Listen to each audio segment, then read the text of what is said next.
stories on the Burning Planet section of the Daily Maverick is the Concourt appearance earlier this week of a case involving fishing communities on the West Coast and Shell's desire to prospect along that coast for oil/gas. It is an appeal by the fishing communities against an SCA ruling which effectively reinstituted Shell's right to prospect there. Wilmien Wicomb is co-lead of the land program at the Legal Resources Centre, acting for the communities. Wilmien, good afternoon. Good afternoon, John. Okay, I know that this is their complexities, there always are with the law, but if you could sum up how we got to where we are, the SCA ruling one way and you going to the Concourt, that ruling was wrong. Please go ahead. Okay, so, listeners may remember hearing about this case because it has been in the news for some years now. This was an exploration right granted to Shell, and they wanted to start exploring for oil and gas in 2021. The communities at the time got an interdict and reviewed the exploration permit itself. Now, the High Court and the SCA agreed with my clients that the permit was unlawfully granted. So that is not in dispute. However, what the SCA did, and this is what the Concourt had to decide upon this week, is quite an interesting question. The question was whether it is just and equitable for Shell to have to start the entire process again, given that the permit was unlawfully granted.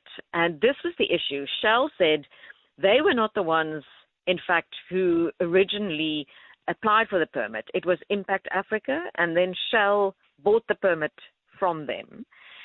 So they said, we weren't the ones who messed up with the application, so we're, in a sense, an innocent bystander.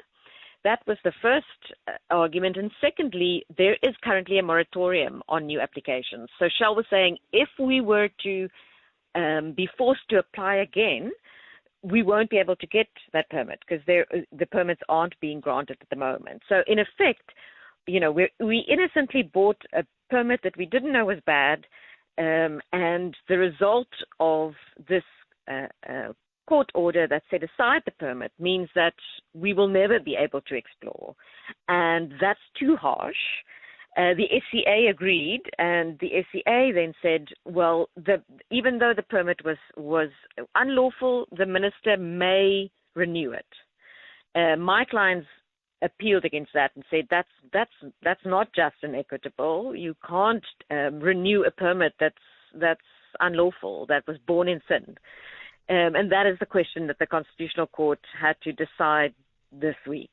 Okay, because I'm as far from being an informed legal person as the sun is from the moon, but it seems ridiculous to me that a permit which has never been active because it was fatally flawed can be renewed. That just makes no linguistic sense apart from anything else. Well, yes, I think my client certainly agreed with that.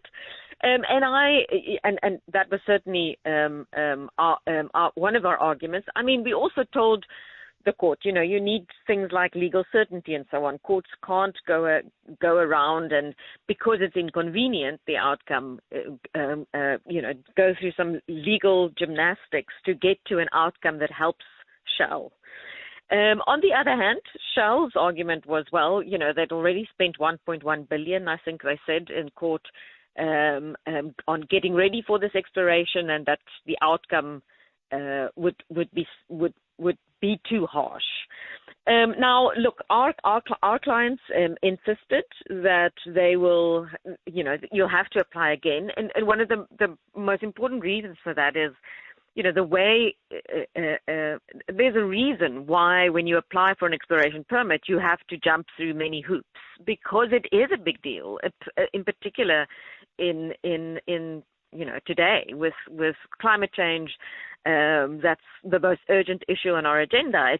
You have to go through a number of processes in order to get an exploration permit, and to just skip over that because they had spent a lot of money and bought a bad permit, that will not be just and equitable.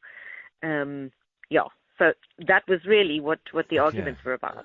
The Constitutional Court will, in its collective wisdom, hand down a judgment, but again, acknowledging my lack of legal knowledge, I wouldn't be surprised if this were similar to a recent ConCourt decision which, referred to an SEA ruling as fatally flawed and directed the SEA to reconsider the matter with an entirely new bench because the bench that heard the original appeal was so fatally flawed. Because, it's just, words like footstoots come to mind, and you don't just buy a permit.